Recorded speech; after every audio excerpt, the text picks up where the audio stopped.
Good evening, everyone. So I'm obviously Hannah's younger sister, Ashley. Not going on the favorite, but it's Hannah's special day, so we're all here to celebrate her and Tucker. So obviously Tucker is everything Hannah has ever wished for because they are perfect for each other. They complement each other in so many different ways. It's kind of creepy. Even she came home after their first date at Waffle House when she refused his first kiss, that she said that this is the man she wanted to marry. So I'm so happy to see Hannah marry the man of her dreams, which has inspired me to obviously marry the man of my dreams and find someone that clicks with me as Hannah has clicked with Tucker. She had all run with Tucker since we have to include a baseball analogy. So there's your baseball analogy. They obviously bring out the best in each other because they're like Bonnie and Clyde. They just go together like, not oil and fire. Peas and carrots, okay? Yeah. Tucker is a natural leader and Hannah is very caring and thoughtful and extremely organized, which has been annoying over the years, but it has helped her out a lot. Fit together, obviously they're like Legos. I guess it's Legos or a puzzle, I don't know. So a special memory I wanted to share was when we were baptized together. We were no longer earthly sisters anymore, we were now sisters in Christ. And we would get to spend our eternity in heaven together as sisters. As well as just getting to experience that moment and getting to walk through our baptism together. We had a week-long devotional that we had to go through to be able to be baptized. And so it brings me great joy to know that Hannah has found the godly man that she has been praying for, as well as her parents have been praying for. And my prayer is that they just continue to grow in their love for each other and also their love in Christ. May that be the first thing that comes first in their marriage, always, is their love in Christ. I love you both, and I also finally get a brother that I've always wanted. So. I'm Blake, Tucker's cousin, but more importantly, his best man on this special day. I want to thank everyone for coming out, whether it's a few minutes down the road or out of state. You guys all made a positive impact in his life, whether you guys know it or not. I would consider myself blessed growing up as a kid. Not everyone gets to have a brother, a cousin, and best friend that are relevant in their lives, and I was lucky to have all three in one. Tucker and I grew up together only a few years apart, and as we continued to get older, we were attached at the hip.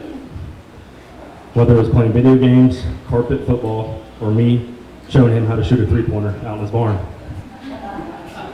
It didn't matter, we were super competitive in everything we did. And then all I can do is think back and remember all the fun memories at the Hughes farm. I remember we were sitting around the house one day and Tucker's like, you want to do something outside? And I said, yeah, that's fine. So we just go outside thinking what we could possibly do. And he's like, let's play baseball, but with a tennis ball and aim towards the house. I'm like, okay, sounds like a terrible idea, but let's do it. And of course, him being a few years older, it was more like practice to him and me just getting mad every 5 seconds. But one day came just in time for my mom to pick me up, and I beat him. Hit a home run over the house or something. He did that every second, but it was my first. And he was happy. And I was like, what? Why are you happy that I beat you? He's like, well, it just means you want to play more and I can just beat you more often now. Tucker acted as a big brother. Well, if we're going off height, my little brother. And Jeff acted as a father figure to me every time I was over, teaching me to be a better basketball and baseball player as well.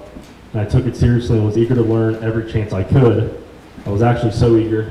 One time I swung a baseball bat before Jeff was out of the way and hit him right in the throat. I thought he was dying, so I started crying. He couldn't talk to me, so I thought he was legit dead. So, sorry, Jeff. And on top of that, Tucker has me over one day because he wants to pitch. I'm like, okay, batting practice sounds good to me. course, I agreed. We marched out into the yard, and he told me to stop, and I looked back and said, Tucker, don't you think we're a little close to the house still? He said, no, it'll be fine. And I'm the one that's closest to the house with the bat. So first pitch, what do you guys think happened? Fouled one back, shattered the window, but I got out of it without even trying because I was crying once again, and Tiger couldn't yell at me. Tucker and I were probably too close, honestly. So close that I would tell him he got Donkey Kong for his PS Game Boy weeks before Christmas. And I got scolded every night until Christmas. Felt like I ruined it forever. But it wasn't just myself and Tucker that felt inseparable. Kylie, his sister, and then me and my sister were together all day, every day, getting into different adventures. And yes, that included playing dress up to make the girls happy. We were honestly the Fantastic Four, and later came Lakin to make us the Fab Five. Nothing ever got in between us, and to this day, we would do anything for each other, regardless of what's going on in our lives. Although Hannah and I have had minimal conversations, I just know that she is the one for Tucker. I see all over social media that he glows with a different love and passion. Hannah, I can promise you are getting the most dedicated, hardworking, loving, and kind man in the world. But you already know that. Tucker has even made me a better man, and the biggest thing I can take from our years and years of brotherhood is that if you really want something in life, nothing can get in the way of that. With that being said, I wish you two a lifetime of love, good health, and absolute happiness.